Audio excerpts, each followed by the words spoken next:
स्वागत है आपका। ब्रेक के बाद बलूचिस्तान ने एक बार फिर पाकिस्तान की मुश्किलें बढ़ा दी हैं। बलूच 11 अगस्त को आज़ादी दिवस के रूप में मना रहे हैं। बलूच संगठनों का दावा है कि 1947 में बलूचिस्तान एक स्वतंत्र रियासत था, जिसे बाद में पाकिस्तान में मिला लिया गया। अब एक बार फिर अलगाववादी संगठन आज़ादी की मांग को लेकर सक्रिय हैं और पाकिस्तानी सुरक्षा बलों पर दमन के आरोप लगा रहे हैं। आखिर 11 अगस्त को ही क्यों मनाया जा रहा है बलूचिस्तान का आज़ादी दिवस, और इस दिन 1947 में ऐसा क्या हुआ था? आइए इस पर आपको एक रिपोर्ट दिखाते हैं और फिर अपने विशेषज्ञ मेहमान से हम इस पर चर्चा करेंगे।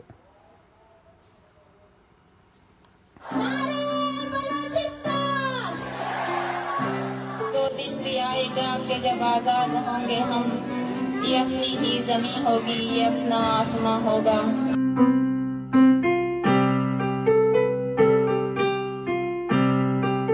बलूचिस्तान के अलगाववादी संगठनों ने 11 अगस्त को आजादी दिवस के रूप में मनाने की घोषणा की है।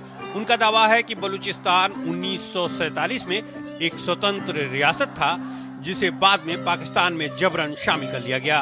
रिपब्लिकन ऑफ बलूचिस्तान नाम के संगठन की ओर से जारी संदेश में बलूच, पश्तून, हिंदू, सिख और सभी समुदाय के लोगों को बधाई दी गई है। संगठन ने अंतर्राष्ट्रीय समुदाय से अपील की है कि बलूचिस्तान को एक स्वतंत्र राष्ट्र के रूप में मान्यता दी जाए। बलूच संगठनों का दावा है कि लोगों को प्रदर्शन और जश्न से रोकने के लिए पाकिस्तान ने कई इलाकों में इंटरनेट और मोबाइल सेवाएं बंद कर रखी हैं। संगठनों ने पाकिस्तानी सुरक्षा बलों पर दमन का आरोप लगाया है। वहीं पाकिस्तानी सरकार बलूच विद्रोही संगठनों को आतंकी गतिविधियों में शामिल समूह बताती है। लेकिन सबसे बड़ा सवाल यह है कि आखिर 11 अगस्त को ही बलूचिस्तान का स्वतंत्रता दिवस क्यों मनाया जाता है? दरअसल इसके पीछे 1947 का इतिहास है। बलूच विद्रोहियों का दावा है कि 1947 में ब्रिटिश शासन के दौरान बलूचिस्तान एक अलग रियासत थी। अंग्रेजों के साथ उसकी अलग संधियां थीं। आजादी के समय बलूचिस्तान ने स्वतंत्र रहने की इच्छा जताई थी। 1947 में जब अंग्रेज भारतीय उपमहाद्वीप को छोड़ने की तैयारी कर रहे थे, उस समय बलूचिस्तान के शासक खान ऑफ कलात मीर अहमद खान ने अपनी रियासत को स्वतंत्र बनाए रखने की मांग रखी थी। दिलचस्प बात यह है कि उन्होंने बलूचिस्तान का पक्ष रखने के लिए मोहम्मद अली जिन्ना को अपना वकील नियुक्त किया था। बलूची इतिहास के अनुसार 4 अगस्त 1947 की बैठक में बलूचिस्तान की स्थिति पर चर्चा हुई। उसके बाद 11 अगस्त 1947 को बलूचिस्तान ने खुद को स्वतंत्र घोषित कर दिया। बलूच पक्ष का दावा है कि उस समय उसके पास अपना झंडा, सरकार और विधायी व्यवस्था थी, लेकिन कुछ ही महीनों बाद बलूचिस्तान और पाकिस्तान के रिश्तों में तनाव बढ़ने लगा। बलूच संगठनों का आरोप है कि पाकिस्तान के संस्थापक मोहम्मद अली जिन्ना ने अपने वायदे से पीछे हटते हुए बलूचिस्तान के विलय की कोशिश की। 27 मार्च 1948 में पाकिस्तानी सेना बलूचिस्तान पहुंच गई। खान ऑफ कलात पर दबाव बनाया जाने लगा और पाकिस्तान में विलय हो गया। हालांकि पाकिस्तान विलय की प्रक्रिया को पूरी तरह से कानूनी बताता है। विलय के बाद से ही बलूचिस्तान में विद्रोह शुरू हो गया। खान ऑफ कलात के छोटे भाई प्रिंस अब्दुल करीम ने पाकिस्तान के खिलाफ पहला सशस्त्र विद्रोह शुरू किया। इसके बाद अलग अलग काल में विद्रोह की आवाज बुलंद होती रही। अब एक साथ कई सशस्त्र समूहों ने पाकिस्तानी सेना पर हमला बोल दिया है, जिन्हें काबू में रखना पाकिस्तानी सेना के लिए मुश्किल हो रहा है।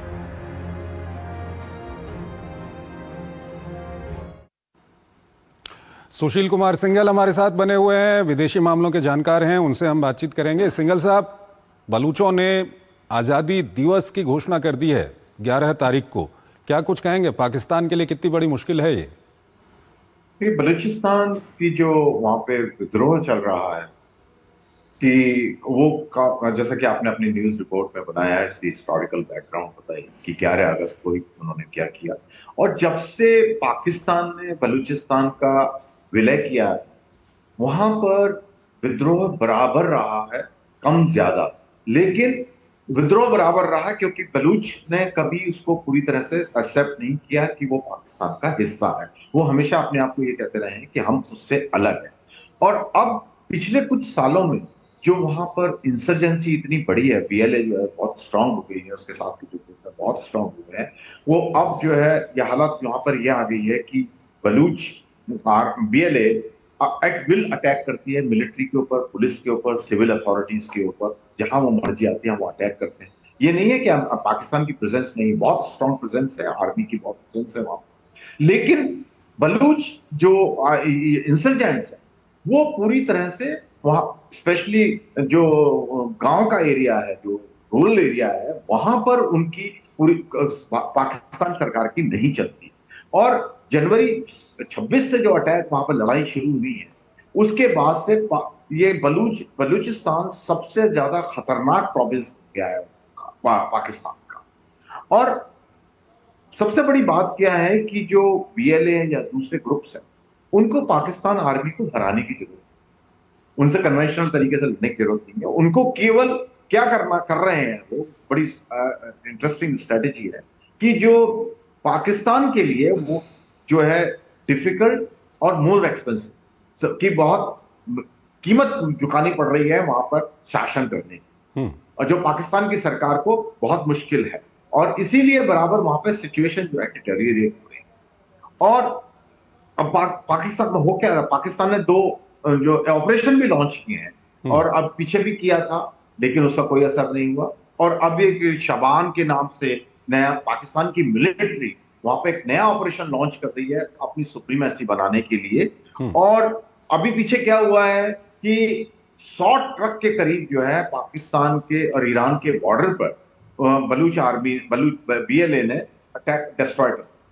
तो इससे क्या है कि जो इकोनॉमिक लाइफलाइन पाकिस्तान की वो भी उसको अफेक्ट हो रही है। और सबसे बड़ी बात क्या है कि जो सीपीसी का जो प्रोजेक्ट है पाकिस्तान और चीन की, उसमें सबसे महत्वपूर्ण जो अंत वहां जहां खत्म होता है वहां पोर्ट है, ग्वादार है। और ग्वादार को जो है वो बलूच जो है ऑपरेशनल नहीं होने दे रहे हैं, क्योंकि उनकी ये डिमांड, उनको ये डर है, ये डिमांड है कि अगर ये ऑपरेशनल हो गया तो उनकी जो रिसोर्सेज है उनको एक्सप्लॉइट किया जा रहा है, जो कि बलूच को नहीं मिलते हैं। क्योंकि अगर आप देखें ज्योग्राफिकली तो बलूचिस्तान पाकिस्तान का सबसे बड़ा प्रोविंस है जी, और सबसे ज्यादा नेचुरल रिसोर्सेज। सर ऐसे में सवाल ये उठता है कि बलूचिस्तान पाकिस्तान का इतना बड़ा प्रांत है, वहां पर नेचुरल रिसोर्सेज हैं, लेकिन पाकिस्तान हमेशा इसका मिलिट्री सॉल्यूशन ढूंढने की कोशिश करता है। मुझे तो ख्याल नहीं है, क्या कुछ पाकिस्तान ने कभी ऐसा किया या पाकिस्तान ऐसा करेगा कि इसका कोई पॉलिटिकल सॉल्यूशन निकालने की कोशिश करेगा?